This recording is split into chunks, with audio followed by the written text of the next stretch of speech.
Guna mempermudah pasangan calon pengantin yang akan menikah, Kanwil Departemen Agama akan menerbitkan kartu nikah.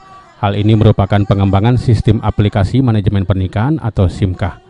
Kartu nikah diterbitkan bukan sebagai pengganti buku nikah, melainkan tambahan dokumen seperti KTP atau tanda pengenal, di mana kartu nikah dapat memuat segala data calon pengantin yang nantinya dapat diakses dari manapun melalui website.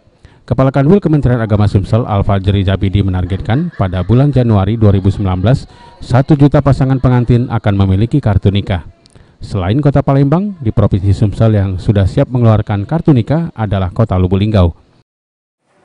Kita masih menunggu tentunya ini untuk tahun ini mungkin bulan Januari ini ditargetkan 1 juta.